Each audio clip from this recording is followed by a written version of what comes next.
Bonjour à tous, on se retrouve aujourd'hui pour notre toute première rencontre paysagère. Nous allons partir à la rencontre de Nance et de son jardin, situé dans le Vaucluse, plus précisément près d'Avignon. Le concept est simple, échange, partage et transmission. Allez, c'est parti. On se retrouve avec Nance qui nous fait le plaisir de nous recevoir chez lui. Donc avant tout, un grand merci de nous ouvrir tes portes, les portes de ton jardin. Avec grand plaisir de te recevoir ici chez moi. Surtout que c'est la première rencontre paysagère qui, j'espère, sera la première d'une longue série. Donc vraiment un grand merci pour ça. Je vais te laisser, si tu es d'accord, prendre la parole juste pour te présenter vraiment 2 petites minutes, si tu peux nous parler de toi et nous parler aussi de ta maison. Ok, donc déjà voilà, moi c'est Nance, comme on l'a dit. Je suis propriétaire depuis 3 ans de cette petite maison dans le Vaucluse. Et comme je suis jardinier depuis maintenant presque 10 ans, j'ai eu envie forcément, quand tu as une maison avec un petit jardin, de créer un jardin. Donc ici, on n'a pas un, mais 2 jardins, c'est ça qui est sympa. La partie entrée qui est ici, et la partie vraiment beaucoup plus grande de l'autre côté, mais ça on verra plus tard. Donc déjà, on va se concentrer sur cette zone-là. Sur cette zone-là, pour à peu près vous donner le cadre. Donc ici, en fait, on est sur l'entrée de la maison. Exactement, on entre ici par ce petit portillon. Oui. On peut voir qu'on est sur une petite surface sur laquelle, en fait, tu as déjà fait le choix ici de mettre des pots. Pourquoi ces pots à cet endroit-là déjà? Parce que déjà, comme on peut le constater, j'ai une haie qui fait quasiment le tour du jardinet. Ouais. Sauf que la haie s'est arrêtée ici et qu'ensuite ce n'est que du béton. Et moi, pour continuer vraiment l'écran végétal, j'ai voulu mettre des bambous traçants. Mais comme j'aime ça, je les ai mis en pot. Pour contenir la problématique. Exactement, comme ça me permet d'avoir un écran végétal sympa. Et en plus, comme il y a un balcon à l'étage, comme les bambous montent un peu plus haut, bon, ça permet de camoufler. Ça vient occulter légèrement sans être trop lourd non plus. Plus ou moins, on va dire, l'espace. Ensuite, en fond de plan, j'ai ça. En deuxième plan, j'ai un camélia aussi qui est magnifique l'automne et l'hiver. Parce que camélia, ici, on est dans un coin totalement l'été à l'ombre. Donc des plantes d'ombre, donc camélia, érable du Japon ici aussi. Rhododendron là, hortensia, donc voilà, que des plantes qui vraiment s'épanouissent à l'ombre. Adaptées à l'ombre. Et pour finir sur les pots, on peut voir que c'est un choix quand même qui est très très judicieux, dans le sens où à la fois tu gères une contrainte parce que ton massif s'arrêtait, donc tu as pu végétaliser grâce aux pots. Exact. De plus, tu vas gérer la contrainte du vis-à-vis avec le voisinage. Et en plus de ça, moi ce que je trouve intéressant avec tous ces pots, c'est que tu viens donner aussi un peu de profondeur. Et je trouve ça vraiment très agréable et vraiment c'est pas lourd. Ça reste vraiment très léger, donc vraiment très ingénieux. Et autre point important, en plus étant vraiment devant la porte d'entrée, l'érable du Japon, lui, l'automne, il s'enflamme de rouge, de orange, de jaune, donc ça fait vraiment quelque chose de très coloré. Le camélia, février, il se part de fleurs rouges sombres, magnifiques. Donc vraiment, quand tu arrives... Tu as vraiment une entrée qui est mise en valeur en aussi. hiver, en saison vraiment froide, entre guillemets, ou l'hiver, tu n'as rien qui est très joli au jardin. Quand tu arrives, tu as celui qui est magnifique. Automne, l'érable qui est somptueux, en plus des autres érables présents autour du jardin. D'ailleurs, on va aller voir ça de plus près. Et je voulais aussi mettre l'accent sur un autre sujet qui est un élément, j'imagine, très important du jardin. On peut voir notamment ici cet énorme tilleul qui du coup, j'imagine, était déjà là lorsque tu es arrivé. Quand on a acheté la maison, le tilleul était déjà là. Et qui explique du coup la partie totalement ombragée l'été avec laquelle tu as dû composer, qui a été du coup... Ah, ça a été la pièce maîtresse du jardin. Je me suis dit, le tilleul est présent. L'été, cette zone est entièrement à l'ombre. Donc, comme je t'ai dit tout à l'heure... des essences. Exactement. Et ça nous permet juste, je te coupe une petite seconde, mais c'est de dire que tu as composé avec un élément qui était présent et tu en as fait au final un atout plutôt qu'un inconvénient. Ah, mais bien sûr. Donc l'idée, c'est de dire qu'avec des sujets importants, il faut penser et réfléchir à comment on peut gérer ça. Et ça va peut-être nous amener à la suite avec la gestion des eaux. Ah oui. Dans ton aménagement, comment tu as pensé tout ça? Parce que je vois que là où il n'y a pas de tuiles, pas de gouttière, donc on peut voir que ça peut... Mais quand il pleut fort, déjà dans la région, il ne pleut pas beaucoup étant en Provence. Donc quand il pleut, le peu d'eau qu'on va recevoir, elle va tomber dans le massif dédié aux hortensias. Même si cette année, caniculaire à répétition, les hortensias n'ont pas été très jolies. Oui, elles ont souffert un petit peu. C'est pas grave, ça c'est un jardin, tu fais des tests, tu vois ce qui marche le mieux, le moins. Les temps changent pas mal et c'est vrai qu'on arrive sur des étés de plus en plus rudes. Donc je voilà, pense que malheureusement, donc on va adapter ça sur du long terme. S'adapter. Donc j'ai ça et j'ai aussi un programmateur branché sur un nez de robinet qui gère tout l'arrosage du massif, du jardin ici, sous goutte à goutte. Donc c'est à peu près un quart d'heure par jour. Sachant que depuis 2 jours, je l'ai coupé parce qu'il a beaucoup plu ici. Donc bon, j'estime que là il fait pas chaud, ça sert à rien d'arroser, à part gaspiller de l'eau. Donc on va éviter. Après on peut voir aussi que je te coupe, hein, et que tu as aussi vraiment j'ai paillé le massif partout. Donc ça aussi c'est un élément très important à la fois pour garder l'humidité, protéger aussi les sols à la fois contre le vent qui viennent aussi assécher. Et d'autre part ça vient aussi à faire un apport continu pour toutes tes plantes. Tout à fait. Et tous les ans aussi que tu en as mis dans tous les pots, donc c'est vraiment tu recycles les matériaux un maximum pour pouvoir venir nourrir ton jardin et faire en sorte que tes plantes s'épanouissent. Et ça leur apporte des éléments organiques. Les plantes se développent à peu près toutes pas mal. Oui, on voit quand même qu'il y a quand même un très beau résultat. Et je voulais aussi, en m'éloignant un peu du côté purement végétal, on voit aussi qu'il y a des feuillères qui viennent dessiner un peu cette entrée. Je trouve ça très intéressant parce qu'elle permet vraiment de structurer le jardin.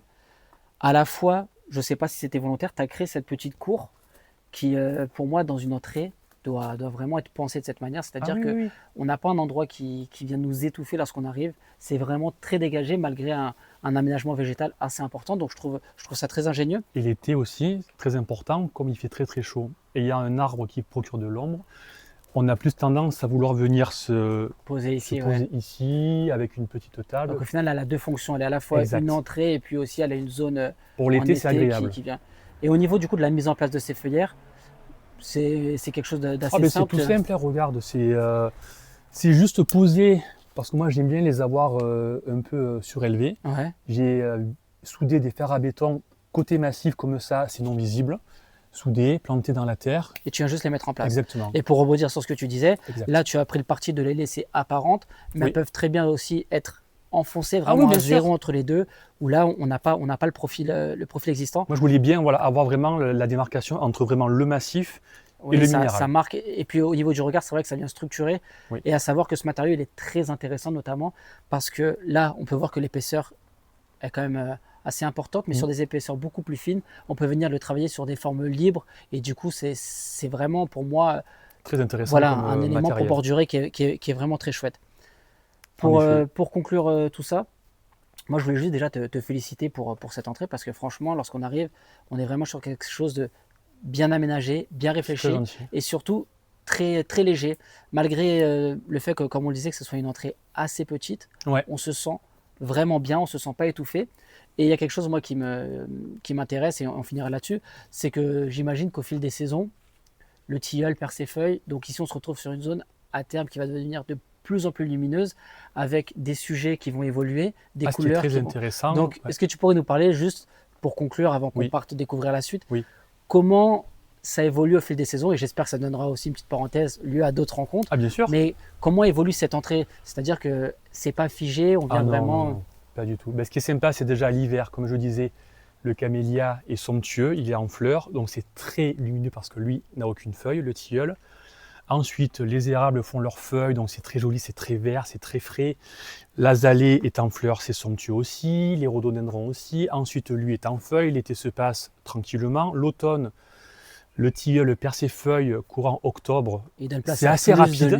Donc, on reprend de la lumière. Du coup, les érables japonais sont un peu plus sensibles à avoir la fraîcheur nocturne. Donc, du coup, eux enclenche le processus automnal, donc novembre, des fois jusqu'en décembre. Et alors là, c'est un spectacle. Il y a du jaune, du orange, du rouge.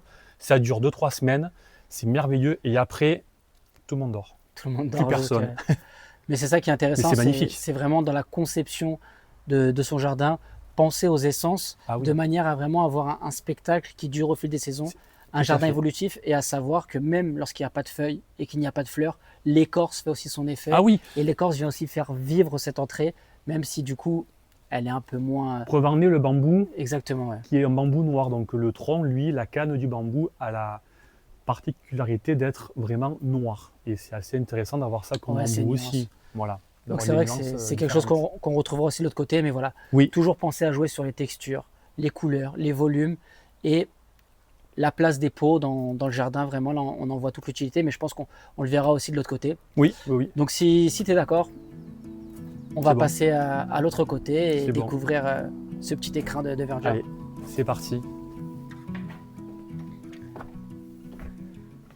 Bon, maintenant, on se retrouve sur la terrasse de ta maison, du coup, sur laquelle tu as décidé d'aménager avec un maximum de pots.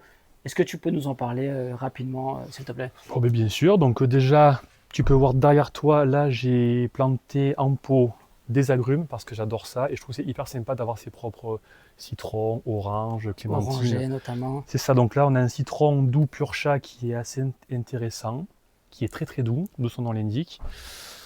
Orangé sanguin zébré, très sympa aussi. Clémentinier, avec devant des petits pots, dont une plante très insolite, c'est le mimosa pudique. Lui, tu le touches, il se ferme instantanément. C'est extrêmement sympa, c'est très drôle, donc j'aime beaucoup. Très original en effet. C'est ça. Ensuite, derrière toi, là, nous avons des plantes succulentes avec beaucoup d'agaves. Quelques frangipaniers qui est vraiment, ça c'est ma marque de fabrique. Ça marche. Frangipanier, j'aime beaucoup. Aloe vera, donc un autre coin vraiment sympa.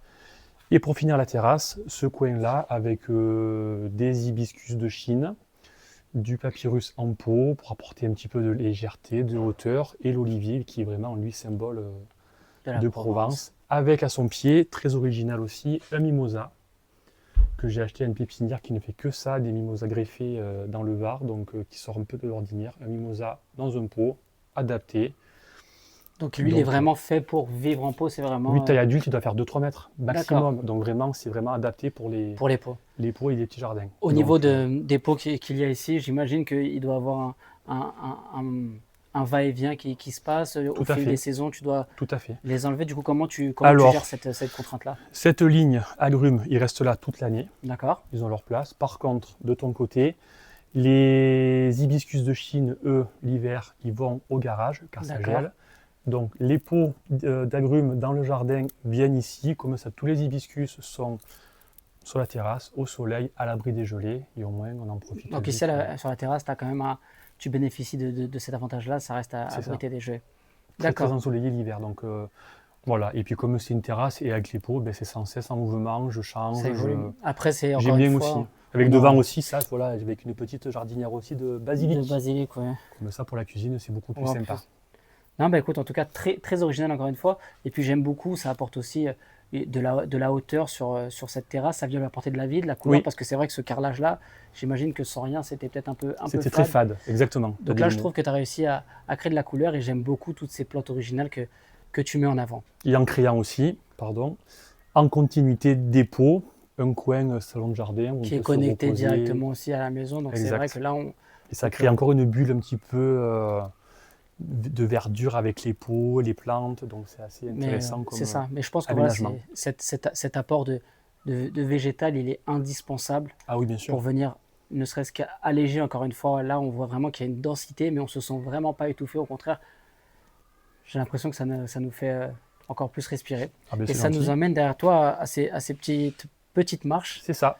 Qui nous amènent du coup sur le jardin. Est-ce que tu peux nous parler de ce jardin, de ces escaliers? Alors déjà, le jardin tel que tu le vois aujourd'hui, il faut se dire que quand on a acheté la maison il y a 3 ans, il n'y avait rien. L'escalier, c'était 2 parpaings mis l'un sur l'autre, donc c'était totalement absurde. Il n'y avait que l'érable ici présent qui avait été massacré par l'ancien jardinier, enfin bref, un carnage.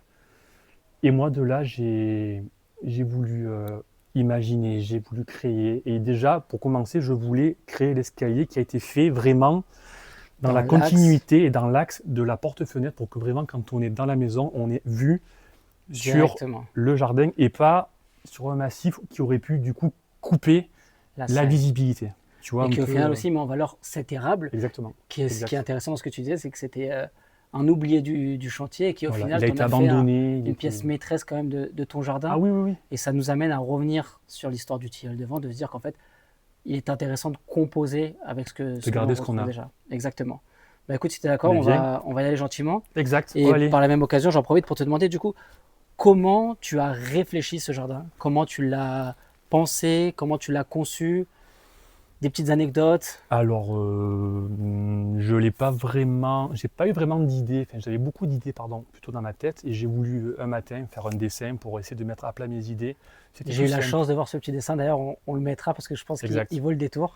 Donc moi l'idée c'était toute simple, et voilà, d'avoir déjà un escalier avec des massifs sur tout le tour du jardin, chose que j'ai fait avec des Traverse de poutres, chemin de des fer. traverses SNCF d'occasion, parce que voilà, moi j'ai pas voulu non plus dépenser beaucoup d'argent, faire avec de la récupération si possible. Donc j'ai voulu créer ça, et surtout mon plus gros défi, ça a été végétaliser le sol, car le sol était totalement à nu, donc j'ai réfléchi à mettre des couvre-sols, à mettre du gazon, et moi je voulais pas m'amuser à arroser et encore moins à tondre, donc j'ai voulu partir sur un gazon de lipia. Le lipia, c'est ça, voilà, à la base c'est une plante couvre-sol. Et on peut voir que c'est quand même une très belle réussite. Hein, ça ne demande pas beaucoup d'entretien, très peu d'eau, ça fait des fleurs. C'est voilà, c'est très mellifère, c'est très joli. Moi, dans mes vidéos que je peux mettre, on le voit, juste avec la cisaille. À la cisaille, tu viens vraiment. Je coupe quand c'est un petit peu trop haut, mais moi j'aime bien. Ça apporte de la fraîcheur, ça apporte. On le sent, et c'est agréable même au marché. Et il y a quelque chose aussi que je trouve sympa, c'est qu'on commence à voir le chemin, petit à petit le cheminement que tu prends. Donc naturellement, je pense que ça invite à partir un petit peu derrière. Ça guide le pas dans le jardin. Et du coup, ça va nous amener à venir découvrir la suite.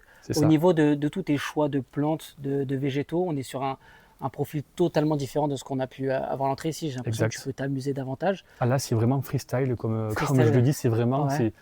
En fait, c'est des plantes que j'aime. Je vais voir une plante qui va me plaire, je vais la planter, je vais faire en sorte qu'elle se développe plus ou moins par rapport à par rapport à ce qu'il y a autour. Donc tu ne t'attardes pas forcément sur les types de sols, etc. Tu essayes, on va dire. Voilà. Ton jardin, c'est un lieu d'expérimentation où il y a des réussites et des échecs, j'imagine. J'en ai eu beaucoup. Tu en as eu beaucoup, ouais. Mais c'est intéressant de le dire. Hein. Entre autres, les mimosas, ce que je te montrais de mimosa qui est en pot. Ouais. En pot, pourquoi? Parce qu'ici, on a la chance d'avoir une terre qui est limono-argileuse. Donc c'est une terre qui est extrêmement riche, avec beaucoup de vers de terre, mais qui dit limono-argileux, dit terre qui est riche et qui est compacte. Le mimosa, entre autres, déteste avoir les pieds dans une terre qui est compacte. Donc j'en ai planté quelques-uns qui ont pas tenu le coup. Donc en pot, c'est mieux parce qu'en pleine terre, la preuve en est, c'est que lui, là, en termes de test, lui, il a 3 ans, il pousse très bien, mais voilà, comme la terre est très compacte, il est mal en point. C'est ça, on voit qu'il a les feuilles qui ont tendance à jaunir un petit peu. Il n'est pas top, donc lui, je lui laisse encore quelques années, et après, s'il ne tient pas le coup, j'ai déjà pensé au pied, j'ai planté un bananier pour que lui, à terme, prenne sa place. D'accord. Voilà, non, c'est que ça.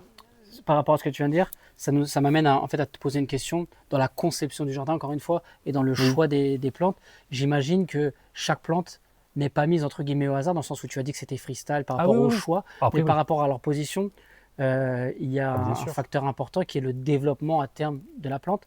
Donc du coup, je plante en freestyle. Quand je disais en freestyle, c'était que je voulais mettre ce que j'aimais en termes de couleurs. Voilà, il n'y a pas que du blanc, pas que du rose. Non, bien sûr que non. Ici, par exemple, j'avais comme idée de planter un laurier rose que j'ai voulu laisser partir en arbre pour qu'à terme, il puisse faire de l'ombre un peu sur la terrasse. Chose qu'il est en train de faire au bout de 2 ans maintenant. Oui, là, il s'est bien développé. Hein. Voilà. Au pied, l'anémone du Japon qui, elle, prend de qui est magnifique. Qui est magnifique en plus. Qui est juste magnifique. On aura l'occasion peut-être de s'en approcher. Mais voilà, du coup, chaque plante arrive un peu à se contrôler, à se réguler. Voilà, chaque chose à sa place. Ici, c'est pareil. J'ai planté un hydrangea Annabelle qui, lui, est monstrueux.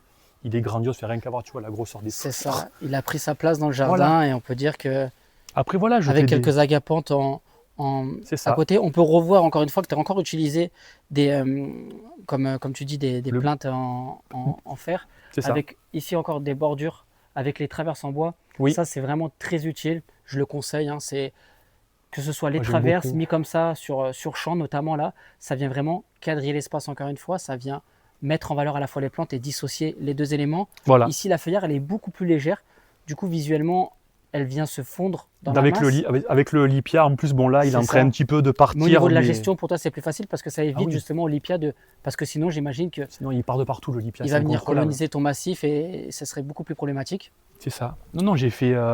voilà, et après là, comme on arrive un peu plus dans la partie à l'ombre, eh bien, on va partir sur des choses un peu plus d'ombre avec... Du bambou, des fougères. Des fougères qui se portent très bien. Un Melembekia qui est vraiment juste incroyable. Qui lui est canon. Là, un Hortensia aussi.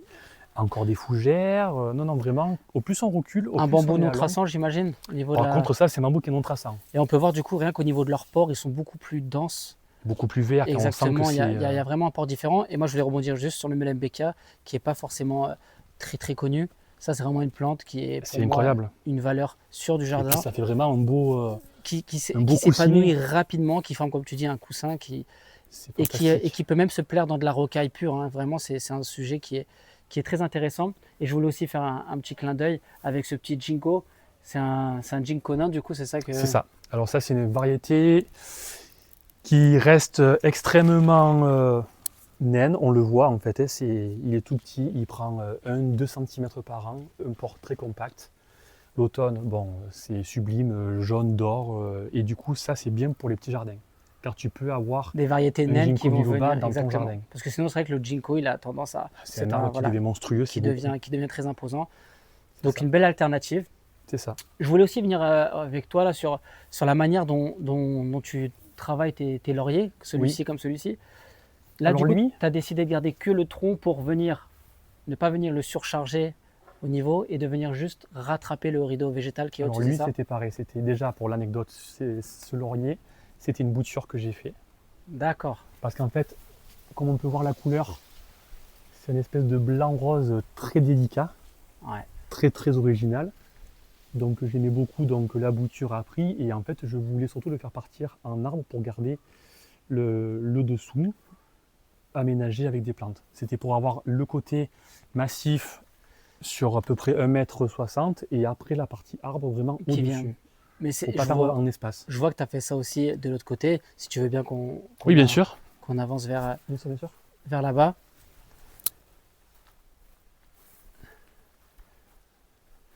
On peut voir ici que c'est quelque chose que je trouve de très intéressant. En fait, tu as décidé de couper toute la partie basse de l'Agnus, enfin toutes les petites branches qu'il y avait, et de garder uniquement le coussin supérieur. Donc moi, je trouve ça vraiment ultra original. Et ça revient du coup avec ton idée des lauriers qu'il y avait là-bas. En fait, comme j'ai un petit jardin, moi, l'idée, c'était vraiment d'optimiser l'espace en plantation. Donc ici, quand on emménageait, c'était une haie d'Elaeagnus et de laurier-thym qui faisait vraiment toute la hauteur. Et moi, je voulais récupérer cette partie-là en massif. Donc, mon idée, ça a été de dégager toutes les branches jusqu'à la hauteur de la palissade pour garder l'écran de verdure pour le voisinage et récupérer tout le bas en plantes, mais pas que, parce que comme tu peux je vois ça.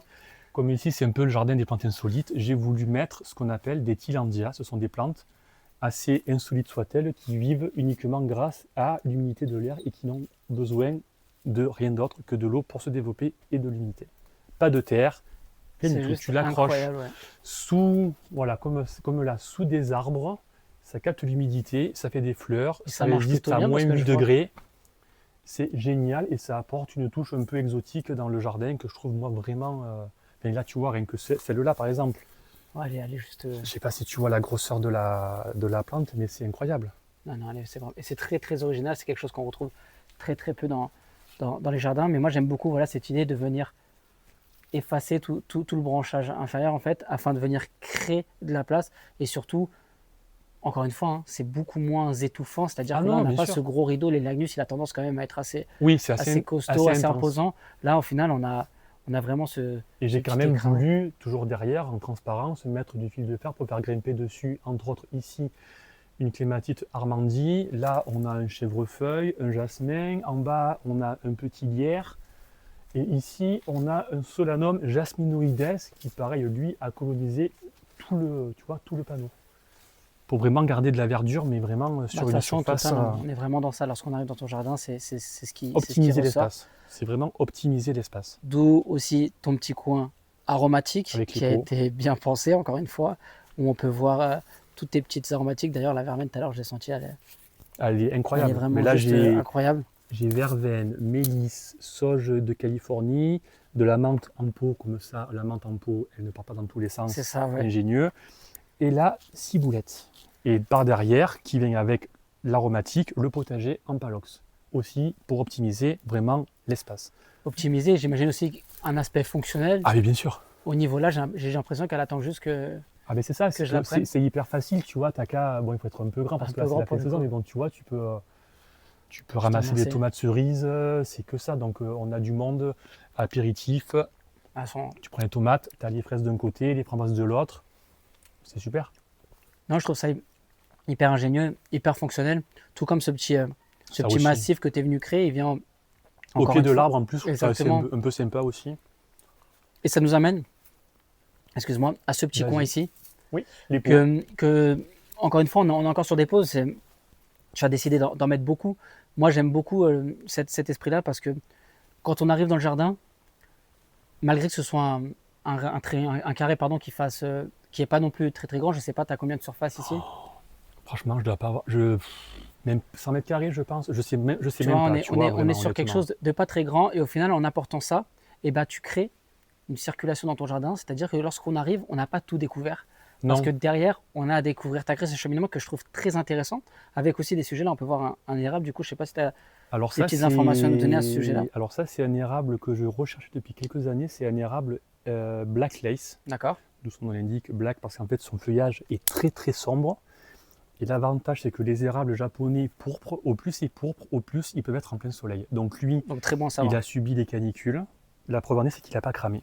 Hormis cette branche, parce que cette branche est sortie en août, donc les feuilles jeunes, juvéniles ont brûlé, mais sinon la plante en soi résiste au soleil. Donc les érables pourpres japonais peuvent tolérer le plein soleil, il n'y a aucun problème. Là, on voit, de toute façon, elle est très belle et vraiment, je ne sais pas si on peut en profiter, si tu as quelques astuces, notamment par rapport à la gestion de tes plantes en pot, notamment au niveau de l'apport de matière organique, au niveau de l'arrosage.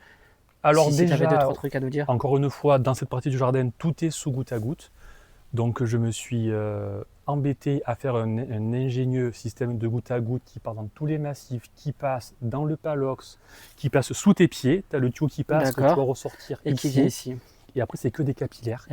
Qui monte du microtube qui vient vraiment enclencher dans les goutteurs, qui vient se mettre. Et après, pour les plantes, comme moi, j'aime beaucoup les plantes tropicales.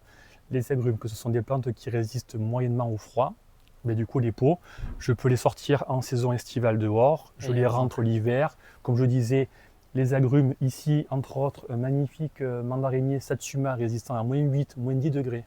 Que tu laisses du coup tout. Qui reste tout l'hiver dehors sans protection, car lui, il est vraiment adapté pour le froid. La preuve en est, c'est que cette année, j'ai 2, 4, 6, 8, 10, une dizaine de mandarines qui seront mûres en décembre. Voilà, ça c'est génial. Tu as quand même des plantes qui sont quand même adaptées aux contraintes que tu peux avoir ici. J'en trouve maintenant, parce qu'il en existe des greffes, etc. Exactement. Tu vois, donc, tout ce petit monde, après, les agrumes vont sur la terrasse. Là, ça c'est un bougainvillier, lui, au garage. Donc là, l'engrais que je fais, c'est uniquement aux agrumes, une fois par mois, de l'engrais en granules, bio. Donc l'engrais en granules, juste pour expliquer, c'est un engrais que tu viens et en fait avec l'arrosage propagation lente, qui va venir tranquillement se diluer dans le sol. C'est ça. Après, bon, ça c'est mimosa, encore une fois, mais du coup, lui en pot, et on le voit bien, la différence, c'est que là, il est magnifique. Ouais. Car le substrat, clairement, c'est beaucoup plus drainant que mon... Il est plus adapté que mon terrain, donc ça n'a rien à voir. Avec au pied, bon, moi je m'amuse un petit peu, j'ai voulu mettre des blettes parce que l'automne c'est toujours un peu sympa, voilà. Là c'est un frangipanier. Frangipanier, pour le nom plus commun, c'est la fleur de Monoï. La fleur de Monoï, qui d'ailleurs sent extrêmement bon, on a pu le voir tout à l'heure. Voilà, donc celui-là pareil, il ira au garage parce que ça crée le froid. Et puis ensuite, quand on se décale, quand on tourne, derrière, du coup, dans ce jardin pour lequel on a un réel... Voilà, là on va du coup sur la partie beaucoup plus ombragée, on va retrouver du bambou non traçant, voilà, avec des fougères. Ça, ce sont des hibiscus coccineus des marais qui font des magnifiques fleurs. Bon là, malheureusement c'est fini, donc c'est un peu trop tard. On arrive un peu tard, oui, c'est vrai qu'on Mais voilà, c'est vraiment, tu vois bien l'entité, c'est que tu as vraiment des plantes, des fougères, des plantes adaptées à l'ombre, et on voit quand même aussi que le laurier, il se plaît quand même. Ouais, les lauriers, eux, ont au niveau de la fleur, peut-être, il est un peu moins généreux que les autres, ça va aussi. C'est juste que là, comme on est sur la fin de saison, ils sont un peu... Là, on arrive début septembre, donc la floraison, pour lui, elle est un peu finie, mais ils ont été tous les deux très généreux. Très généreux, ouais. Et avec là, après, pour finaliser, voilà, en bout de course, on va dire, avec toujours les fougères, tu vois, un fuchsia pareil. C'est juste, ouais. Là, j'ai voulu mettre une petite table avec quelques cactus pour apporter un point encore un peu sympa dans le jardin. Bon, on peut voir que tu as quand même décidé de planter d'une manière assez dense. On peut dire que vraiment il y a une densité de plantation assez importante. Mais réfléchi. Exactement. Et du fait que tout soit réfléchi, on voit que tout s'épanouit. Là, il y a cette fougère qui est juste incroyable, qui vient se développer. Parce que dans mon jardin, il y a beaucoup de choses que je récupère de vacances, etc. Cette fougère, elle vient de Bretagne. D'accord. Je l'ai récupérée en plein hiver, il n'y avait rien. Et chaque année, en fait, elle devient magnifique. Donc, elle est bien, elle a sa place, elle est vraiment à l'ombre, elle a de l'humidité. Et elle doit sûrement bénéficier aussi. On peut voir que parfois, il y a une concurrence qui s'installe, mais parfois, au contraire, on vient créer vraiment là, une zone parfaite pour qu'elle vienne s'épanouir. Donc, c'est vraiment très intéressant et ça ramène au fait qu'il faut réfléchir avant de concevoir et de penser au développement de la plante et de la cohabitation. Et là, on retrouve aussi des traverses. En parallèle avec l'autre côté, des traverses SNCF pour garder, tu vois, la hauteur de différence de hauteur entre le sol et le massif, avec pareil encore apport de broyat que tu viens mettre. Ça se décompose déjà. On le voit, c'est ça qui est magique, c'est que ça se décompose, ça garde. Exactement. Donc ça, c'est génial pour ça. Et l'avantage des traverses, c'est que celles-ci, du coup, elles sont imputrescibles, ce qui fait que sur le temps, ça ne bouge pas avant que l'eau vienne. Parce que si on utilise d'autres traverses, notamment du pin, il faut venir créer une petite... il faut traiter, etc. Exactement, et moi, je n'ai pas forcément envie de m'embêter à faire exactement. Ça. On peut voir à travers ton jardin, du coup, qu'il y a énormément de plantes tropicales. Ah oui, beaucoup. Du coup, est-ce que derrière ces plantes, il y a une histoire ? Alors, une histoire, moi, la seule histoire que je peux te dire, c'est que déjà, je trouve que ce sont des plantes qui amènent beaucoup au voyage. Moi qui ne suis pas beaucoup parti dans les pays tropicaux, grâce à ça, je trouve que c'est vachement intéressant parce que ça apporte beaucoup de couleurs, ça apporte l'odorat, le frangipanier, l'odeur de monal, c'est juste incroyable. Les hibiscus, je trouve que ça fait vraiment penser aux îles. Moi, je ferme les yeux, je me vois à Tahiti, avec la plage, les cocotiers. Donc c'est vraiment une invitation. Ah ouais, vraiment. Mais au voyage, vraiment, plage, sable blanc, palmier. Donc tu y es carrément. Les tropiques, vraiment les tropiques, avec l'odeur du frangipanier. Ouais, moi, je m'y vois, mais toute l'année, grâce à ça, même quand tu es chez toi, tu fermes les yeux, c'est génial. Et c'est très intéressant ce que tu dis, parce qu'en fait, ce qui est intéressant et ce qui est important quand on conçoit son jardin, c'est surtout de faire des choses qui nous plaisent, des choses dans lesquelles on voyage. Exactement. Il ne faut pas avoir peur, il faut oser les choses, sachant que chaque plante, voilà, bon, c'est des hibiscus. Les frangipaniers, ce sont des plantes qui quand même craignent le froid. Donc si on a de la place, un salon, une vitre, une véranda, un garage comme moi avec une baie vitrée, l'hiver, ils vont dans le garage tant que c'est à une température de 10, 12 degrés, ça va. Et lumineux. Lumineux. Après, le printemps, moi, je les ressors dehors et c'est reparti, tu vois. Je veux dire, c'est magnifique. Non, c'est vrai que surtout celle-ci, là, encore une fois, c'est juste un chef-d'œuvre. Ah ouais. Mais voilà, faut vraiment, je trouve ce que tu dis très, très intéressant, c'est oser. Oser dans votre jardin, faites-vous plaisir. Ah oui, bien sûr. Les choses marcheront, d'autres choses ne marcheront pas. Tu vois, même les agrumes, maintenant, il existe des variétés d'agrumes tolérantes au froid. En outre, lui, encore une fois, le mandarinier Satsuma qui résiste à moins 8 ou moins 10. Tu peux le planter en pleine terre chez toi. Il n'y aura aucun risque de gel. Après, mes autres agrumes, eux, résistent moins bien au froid. Donc l'hiver, ils sont sur la terrasse. Mais protégés. Ils sont protégés par un voile d'hivernage. C'est pas grave. C'est 2-3 mois dans l'année. C'est pas grave, tu vois. Et une question, je pense, qui va plaire et intéresser beaucoup de monde. Je ne sais pas si ça te dérange que ça soit autour de cette table. Bien sûr. J'avais une petite question et je pense que ça va intéresser beaucoup de personnes, c'est au niveau de l'entretien. Parce qu'en fait, on a quand même une légende qui court qui dit qu'on veut aseptiser un maximum afin de ne pas avoir à entretenir et être esclave de son jardin, qui sont des termes qu'on le retrouve très souvent. Il ne faut pas être esclave de son jardin, là, on peut voir que toi, tu as quand même énormément de végétaux, que tu entretiens tout cela, comme tu disais tout à l'heure. Oui. Est-ce que tu pourrais être transparent avec nous et nous dire, en termes de charge, en termes de temps, qu'est-ce que ça peut représenter? Alors moi, en termes de temps, c'est juste... pour moi, c'est pas vraiment du temps. Encore une fois, pour moi, le jardin, c'est tellement une passion et un plaisir que c'est le samedi matin, pendant 2 heures de temps en temps. Je vais faire le tour de mes massifs, enlever les fleurs mortes, les quelques feuilles, un petit peu d'herbe. Et encore l'herbe, il n'y en a quasiment pas. Et le plus gros entretien, entre guillemets, c'est le lipia, mais que je vais, avec la cisaille, je vais faire morceau par morceau, ramasser dans une bassine, mais si j'en ai pour 1 heure, 1h30, en tout et pour tout, 2 fois dans l'été ou 3 fois dans la saison, on va dire. C'est vraiment. Après, tout dépend. Moi, J'aime bien aussi quand c'est assez haut, j'aime pas que ça soit tondu à Quelque chose ras. d'assez naturel. Voilà, moi je suis pas On le partisan voit du d'ailleurs machin où c'est tondu à ras. Moi, voilà, le Lipia, on le voit, tu vois, il est un petit peu plus haut par endroit. J'aime bien, ça apporte un peu de hauteur, voilà, de volume, j'aime beaucoup. Donc non, mais pour moi, là, c'est pas et un puis avec entretien. le temps, au final, on voit qu'avec les pas, naturellement, Oui, tu ça as ce s'écrase. petit sentier qui se crée. Il s'écrase aussi, donc naturellement, quand tu marches dessus, ça sert à ça aussi. Donc, Du non, coup, non, j'ai pas beaucoup d'entretien, hein, je pense, voilà, 2 heures.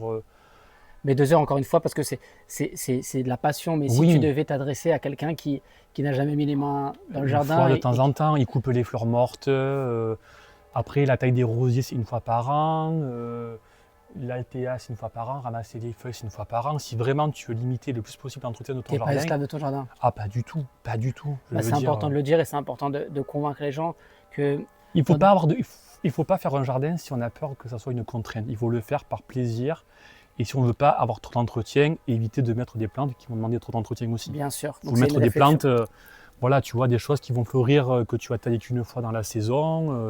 D'où la réflexion dans Voilà. l'aménagement. On y revient toujours, faire des choses bien pensées, prendre oui, le bien temps sûr. de réfléchir les choses. Et je trouve que toi, du coup, encore une fois, ici, tu as vraiment créé un magnifique espace. En plus de ça, j'insiste, mais on a tendance à vouloir aseptiser un maximum pour limiter l'entretien. Ah ouais, non. Avec les facteurs climatiques qui changent, je pense que l'été, tu réussis à avoir un peu plus de fraîcheur. Ah oui. Grâce à tout ça, comment tu le... Sachant que, encore une fois, tout le Lipia que l'on voit ici, comme maintenant en 3 ans, il s'est bien installé, parce que le Lipia, il faut quand même savoir que ce sont uniquement des boutures que j'ai planté un peu partout. D'ailleurs, et qui a gentiment colonisé et qui s'est créé sa propre toile. Enfin, c'est magnifique. Tu pourras nous montrer d'ailleurs en fin de vidéo comment bien tu sûr, procèdes.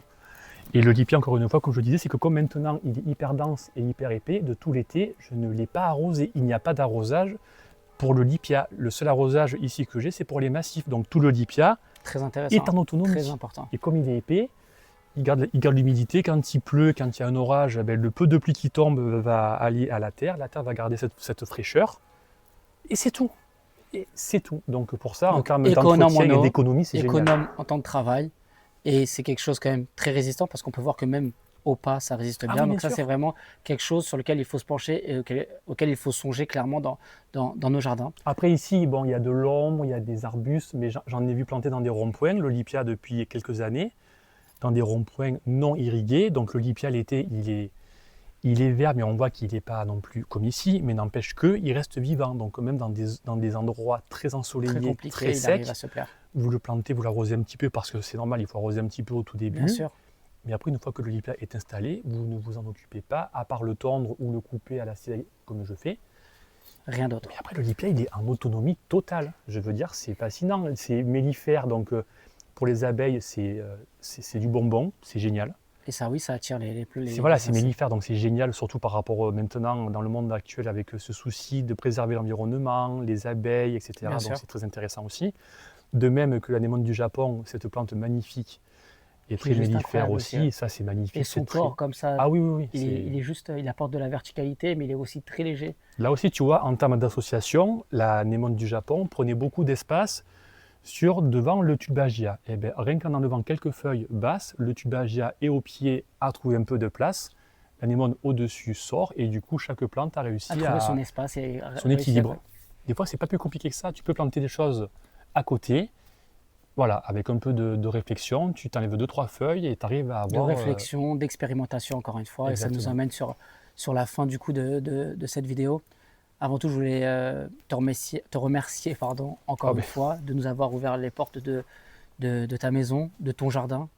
Je suis assez admiratif devant ce que tu as pu faire. Rappelons-le quand même qu'on est à 2 ans de travail. Donc, 3 ans d'achat de maison, ouais, c'est ça, et 2 ans réellement de création de jardin. Avec un Lipia aussi qui a, tu m'as dit en 2023 que tu l'avais installé. Alors 2025, ouais, j'ai commencé à l'installer en 2023, avril-mai. Donc là, en 2 ans et demi, on va dire. On peut voir une transformation qui est quand même incroyable. On mettra d'ailleurs les photos pour venir illustrer les avant-après qui sont juste incroyables. Ah oui. De plus, je voulais rebondir sur le fait que sur un petit espace, il ne faut pas tout aseptiser, bien au contraire. Tu es la preuve que dans ce jardin, on peut végétaliser un maximum, créer des espaces dédiés comme cette table, qui est quand même une belle table, qui est le cœur du jardin, qui est le cœur des rencontres. J'imagine que vous vous retrouvez Ah ici. oui, oui. Mais la table aussi, parce que moi, voilà, pareil, moi, j'aime beaucoup tout ce qui est récupération. La table, c'est un ami qui me l'a donné, une table de bistrot, et j'aime beaucoup cet effet un peu ancien, patiné. Ouais. Dessous, ce sont des pavés récupérés pareil chez un client qui ne voulait plus. Donc comme ça, la table, elle est sur les pavés, la terre Elle est stable, c'est vrai que... est propre. Et l'été, maintenant que le Lipia a pris, l'été, on se retrouve là avec les amis, avec la lumière au-dessus. C'est juste magique. Qui sont des aménagements aussi très intéressants. Hein. Moi, je trouve c'est du solaire, j'imagine. Pas du tout. Pas du tout. C'est juste bien caché, c'est branché par la maison. Alors, tu m'as pris à contre-pied. Mais du coup, non, c'est pas du tout solaire. Mais du coup, voilà, c'est une lumière un peu ambrée. C'est magnifique. Le soir, c'est magnifique. Ça apporte une réelle ambiance. Et d'ailleurs, il y a des photos sur ta page Instagram où l'on voit. Et franchement, c'est juste fou. Parce que même là, on la voit pas parce qu'elle est bien cachée, mais tu as une guirlande qui part de là, qui fait tout le tour et qui va jusque là-bas. D'accord. Donc du coup, l'été, avec les plantes, ça fait pareil, un point de lumière. Plein de points lumineux qui viennent un peu illuminer certains coins du jardin. C'est ça, c'est ça. Et pour conclure, est-ce que tu aurais un mot à passer aux personnes qui vont regarder cette vidéo? Bon, ben juste, franchement, osez, n'ayez pas peur. Si vous aimez les plantes, avec un peu d'entretien, c'est pas bien compliqué. Avec un petit jardin, on peut faire des miracles aussi. Donc franchement, il ne faut pas avoir peur. Si on aime quelque chose, il faut foncer parce que ça fait du bien d'avoir un jardin, ça fait du bien d'avoir des fleurs, ça fait de la couleur, ça fait de la gaieté, ça apporte beaucoup de gaieté. Enfin, moi, c'est ma bulle d'oxygène. Quand je rentre du travail le week-end, le matin, je me mets dans mon jardin, je ne pense à rien d'autre que à ça. Ça me vide totalement l'esprit, c'est génial. Franchement, ça fait beaucoup, beaucoup de bien. Et c'est prouvé que d'avoir des plantes chez soi, ça procure du bien-être et ça fait du bien. Beaucoup de bien. Donc voilà, pour conclure, je pense que les mots de Nance sont vraiment à prendre avec beaucoup de sérieux.